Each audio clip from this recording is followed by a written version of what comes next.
Welcome to the Deep Dive, where we unpack complex ideas.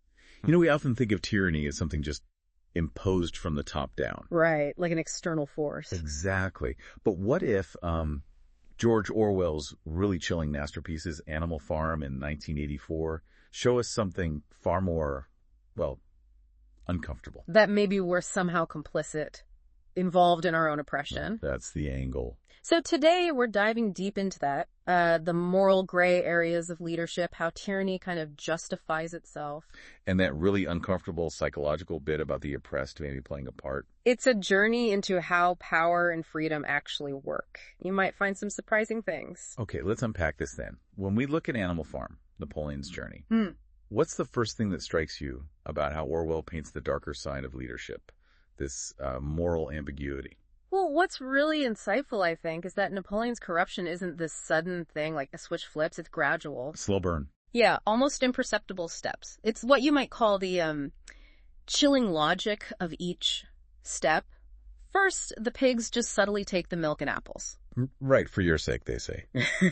The brain work excuse. Exactly. And it slides from there to, changing the commandments bit by bit until you land on that famous one.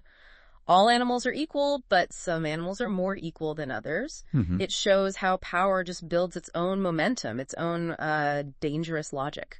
It really sounds like that boiling frog idea, doesn't it? Slowly turning up the heat. Kind of, yeah. So, is it fair to say Orwell suggests the very act of grabbing power, like Napoleon using his dogs to enforce things, that it inherently compromises any good intentions a leader might start with? I think so. That maybe good leadership just becomes impossible once control is the main goal. Absolutely. Orwell definitely suggests that.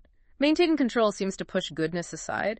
The structures needed for absolute power, they just don't seem to allow for a truly just leader within that system. The pursuit itself, even if it starts out seeming okay, it just kicks off this cycle of betrayal, of moral decay. Which brings us right to Snowball being kicked out. Now, some people might try to argue Napoleon had to be harsh, necessary for the farm's survival, protect it from threats, stop dissent. The necessity argument. Did Orwell leave any room for sympathy there? Did he want us to even slightly buy Napoleon's justification? That's a really critical question, and I think Orwell deliberately shows us Snowball's actual efforts, the windmill plans trying to teach the animals to read. Yeah, he wasn't just sitting around. Right. He highlights those genuine things precisely to expose Napoleon's story as just a calculated power grab. It wasn't about necessity at all. And Squealer's role is key there. Oh, absolutely. Squealer's propaganda, constantly rewriting history, painting Snowball as a traitor, a secret agent for Jones. Okay. It shows exactly how fear and lies are used. Right, to justify oppression, to both the rulers and the ruled. Yeah. Orwell forces you, the reader, to really question every time someone claims something is necessary. But then Orwell turns the mirror. And this is where it gets really challenging, I think, he asks.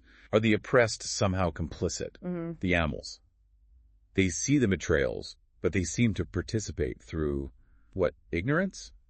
Inaction. Indeed. And Boxer is the heartbreaking example, isn't he? His loyalty, that mantra, Napoleon is always right.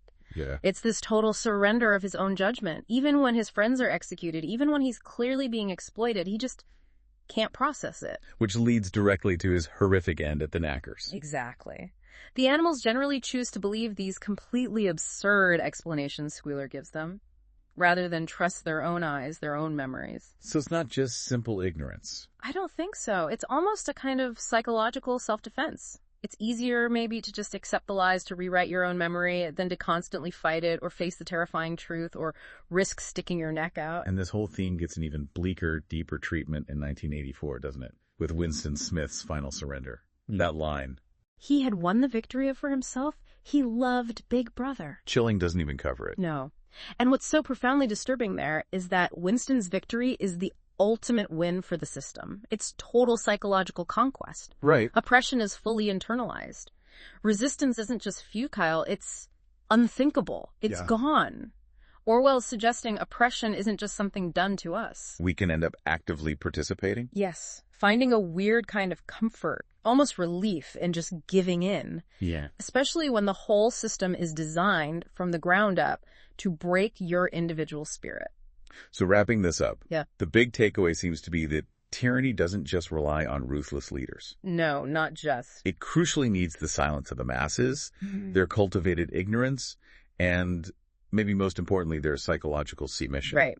And if you connect that to the bigger picture, the real tragedy isn't only that tyrants grab power, it's that sometimes we kind of hand it over. Maybe it's a human tendency to choose comfort over the really hard work of being free, certainty over messy truth, submission over the exhausting job of staying morally awake. So Orwell's final warning might be less political and more psychological. Perhaps. That freedom isn't just politically demanding, it's profoundly psychologically demanding too. It takes constant effort, maybe more than we sometimes want to give.